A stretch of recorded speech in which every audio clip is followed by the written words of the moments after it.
Your way put dia. Do your way put dia. I want to make a video. Sikit. Sensitive.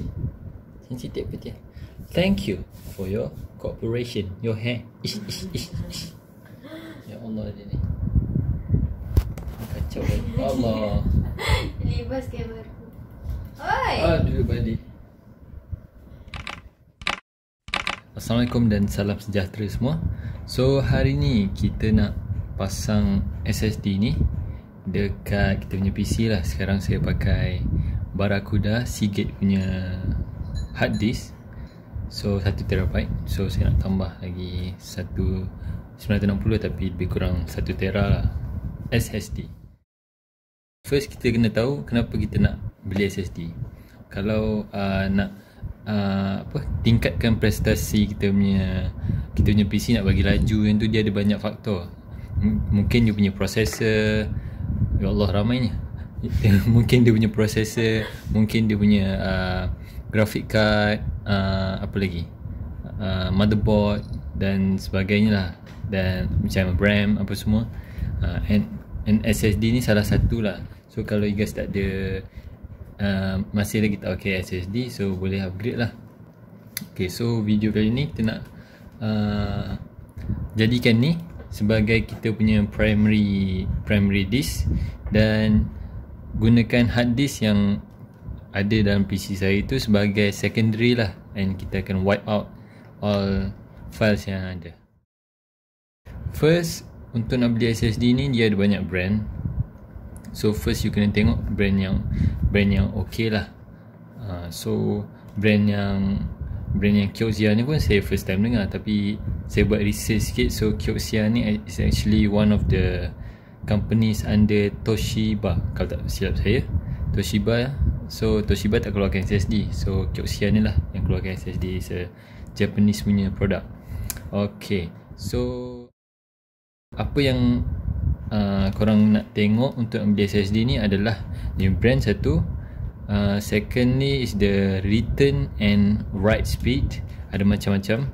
Kalau lagi tinggi dia punya capacity SSD tu, lagi tinggilah dia punya write speed, supposed to be. Okay, so kenapa saya beli Kioxia ni? Satu sebab saya tengok range yang untuk SSD ni dia yang paling tinggi lah, dalam 560 macam tu dia punya read speed, and dalam 500 lebih lah dia punya write speed. So saya compare, so this is quite the highest lah. Kalau ada yang lagi higher tu is a Seagate brand yang harga dia pun lagi tinggi lah, dalam 500. And another thing, your budget. Kalau you punya budget dalam 200, you boleh dapat 500GB punya SSD lah. Kalau budget you dalam 400, you boleh dapat dalam 1TB lah dia punya size ni. Lagi satu, dia punya warranty. Selalunya SSD ni warranty dia 3 tahun, tapi kalau yang bagus tu dia 5 tahun lah. So kalau you willing to spend more, why not kan, for 5 years. SSD ni dia datang dengan banyak jenis. Dia ada banyak jenis, tapi yang kita perlu tahu adalah dua lah. Satu, SATA SSD yang 2.5 inci ni size dia. Lagi satu, NVMe. NVMe ni dia lagi advance lah. Dia punya write and read speed pun lipat kali ganda, macam 3000, 2000 macam tu. Kalau SATA SSD ni paling dia boleh go pun dah 500 lebih. So kalau motherboard korang ada NVMe punya slot, saya suggest untuk beli yang tu lah, NVMe punya SSD. Harga pun tinggi sikit lah, tapi better spend on that one lah. Jom kita unboxing. Ni saya dah unboxing dah sebelum ni, tapi unboxing sekali. Alright. Sebelum tu, kalau korang suka dengan saya punya meja ni, saya pakai wallpaper je. Ada link lah, nanti saya akan sediakan. Tengok macam nak pasang, senang je. Okay, so ni dia punya macam kata manual lah, tapi installation dia pun tak complete. Saya cuba tengok kan, dia tak adalah complete. Macam dia punya basic ni lah installation. Okay, so ni lah dalam dia. Ia akan datang dengan ni installation manual ni, and this is the SSD. Ada orang kata elok pakai yang anti shock ke apa dah, yang tu supaya tak damage SSD ni lah. Tapi saya tak ada benda tu. Tak apalah, hati-hati je lah jangan ada current ke apa. Ok, so inilah rupa dia. Kioxia dia tulis, SATA SSD Xperia 960GB. Ok, kalau tengok yang ni untuk SATA kabel ni slot, yang ni untuk power punya kabel lah. Ok, ni untuk hantar file SATA, yang ni untuk dia punya current lah. Ok, so dekat sini dia nak pasang skru dia ada 6 lubang lah, 8 lubang sorry. Kat tepi ni ada 2, kat bawah ada 4, and kat tepi ni 2 lah. Nanti saya mungkin pasang 4 ni lah. Alright, so barang yang perlu ada adalah SSD ni, skru ni kecil je. Yang ni memang khas untuk 2.4 yang ni lah. Oh, nak cari ni bukan main susah. Dia sepatutnya skru ni datang dengan you punya PC punya casing. So dekat dalam kotak tu ada banyak skru. Itulah sepatutnya. Tapi saya punya kotak pun dah tak ada, skru apatah lagi kan. Dah maklum lah, bila simpan lama ni adalah orang tukang buangnya. So ni saya dapat adik saya dah baru beli PC, dia ada lebih skru ni, so saya ambil ni lah. Sepatutnya ni lah saya harap apa supplier SSD ni boleh sediakan lah ni, sebab ni susah lah nak dapat. Kalau macam apa SATA kabel, power kabel semua senang je. Ok, so skru ni dengan screwdriver lah obviously. SATA kabel ni dengan power kabel saya dah ada dah kat dalam PC, ada lebih. And lagi satu USB atau CD kosong lah untuk kita nak backup. Ada satu untuk Windows ke apa lah, bukan backup Windows, backup macam mana tak, saya pun tak faham sangat. Tapi that's one of the step lah kita nak kena ada. Alright, jom kita pasang. Alright, so kita dekat step 2, pemasangan. Pemasangan first kita kena buka ni lah PC ni, senang je buka belakang ni.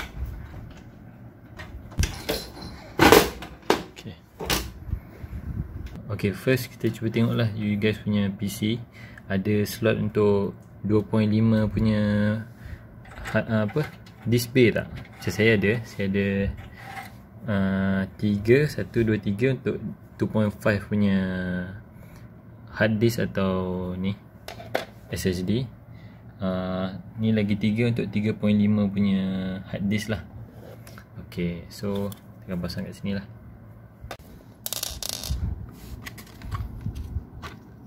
Okay, kita ambil ni SSD ni. Okay, macam PC saya yang slot dia ni kat belakang lah. Okay, so kita letak macam ni. Alright,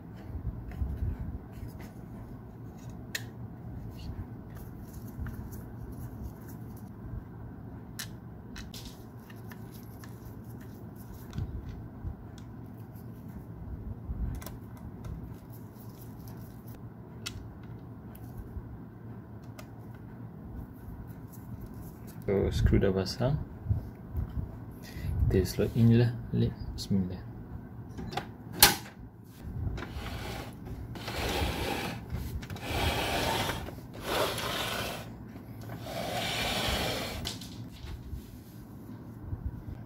Ini dia power cable dia, nampak tak? So ini tu dia pasang lah dekat atas.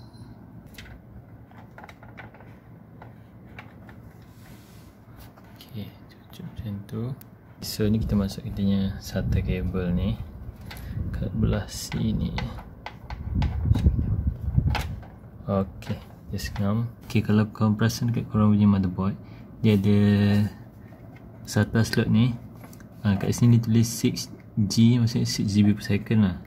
Dia ada, kadang motherboard ada yang 3GB. So jangan guna yang slot tu, guna yang 6GB untuk SSD. Kalau tak ada slot lain, baru guna yang 3GB tu lah. Ok, ni saya punya motherboard ni, dia semua 6GB lah. Okay, masukkan je macam ni.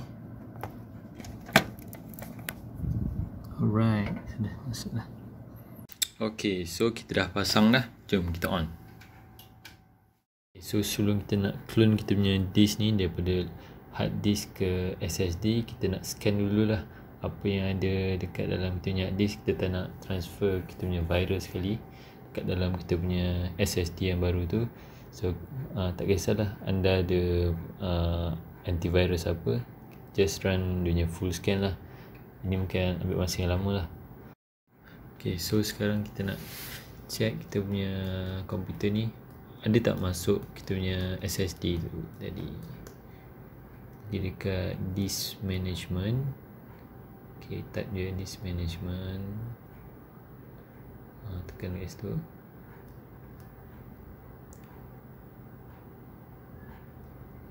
Okay, kita masuk dalam disk management. Ni kita tekan cancel lah. Okay, just tahu je.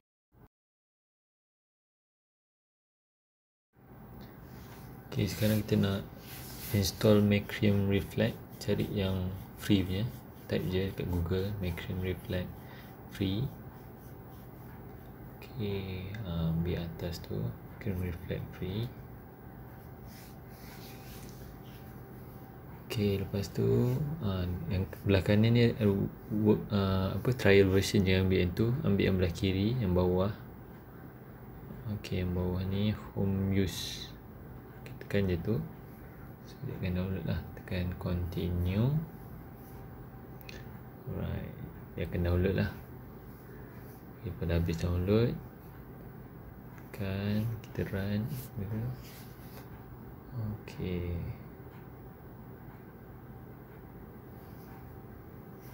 akan download lah.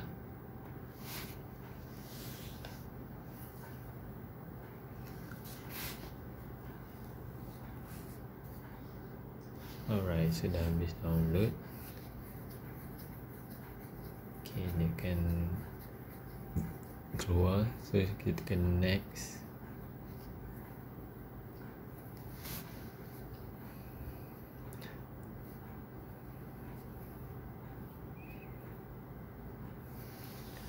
Okay, so ni kita tekan next. Okay, tekan I accept. Tekan next. Okay, yang ni uncheck je yang atas tu, tak payah register apa-apa. Kita tekan next. Okay, tekan next. Tekan next. Okay, siap. Tekan next. Alright, so inilah Macrium Reflect dah keluar lah. So yang bawah ni hard disk, atas tu kita punya SSD. Okay, so kita sekarang nak buat rescue disk. Kat atas tu ada task create rescue media. Tekan tu. Okay, so okay, so sekarang kita cocok kita punya USB tu, USB kosong. Okay, so dah detect lah. Okay, tutup je. Terus okay, tekan USB flash drive tu, tekan next. Alright, so kita dah buatlah kita punya rescue disk Macrium Reflect je. Okay, so kita tutup. So kita check berapa besar yang dia ambil. Okay, dia tak sampai 1 GB pun. Okay, so sekarang kita nak clone kita punya hard disk ke SSD lah. So tekan select disk to clone tu.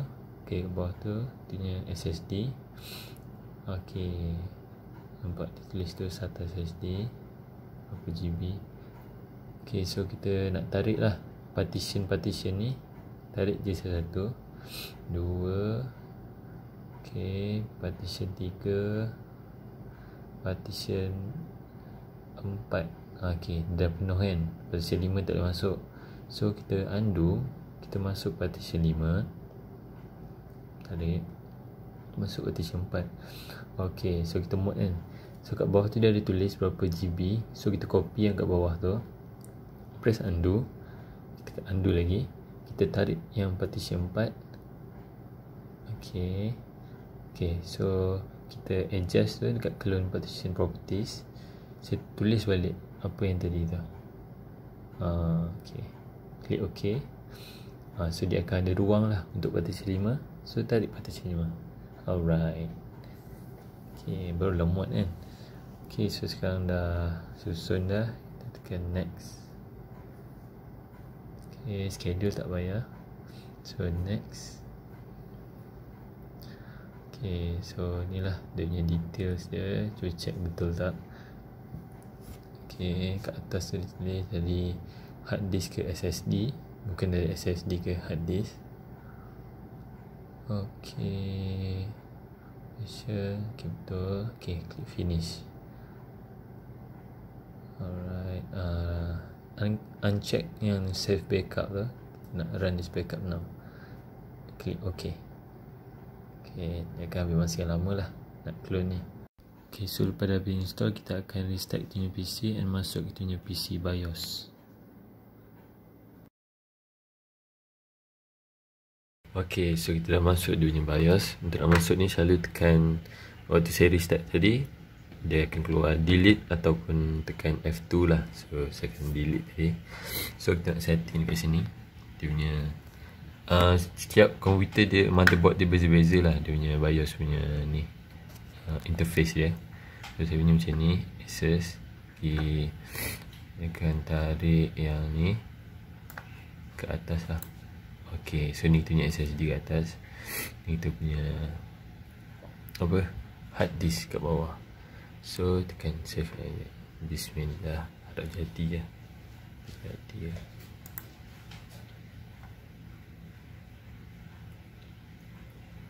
Sikit. Okay, dah buka baru.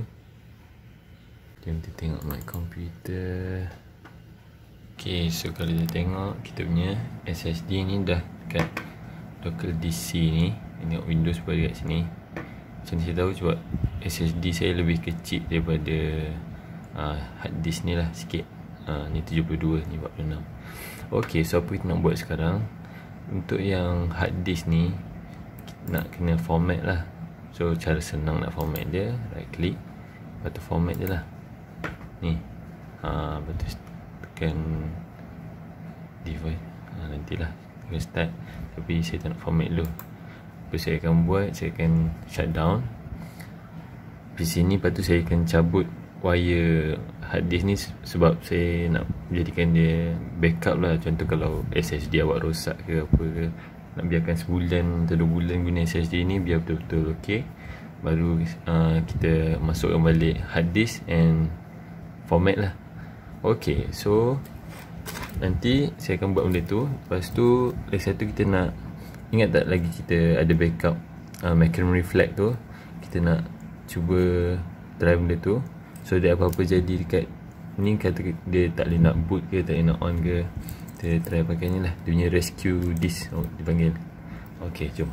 So kita dah off kita punya PC. So kita nak cabut ni lah data cable dengan power cable dekat hard disk. Ok, so cabut dia. Kita cabut ni. Jangan main dengan screw lah. Hai. Ok, cabut je. Bismillah. Ya. Ok, ni dah cabut. Alright, so saya akan biarkan dan mungkin sebulan 2 bulan kita tengok SSD ok tak. So baru kita pasang balik and kita format lah macam saya tunjuk tadi. Ok, so kita dah pasang balik. Kita cocok je USB ni. Bismillah.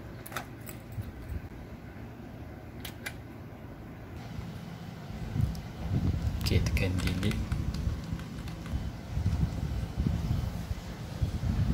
Jadi tak? Ok, dah masuk dah. So kita pergi dekat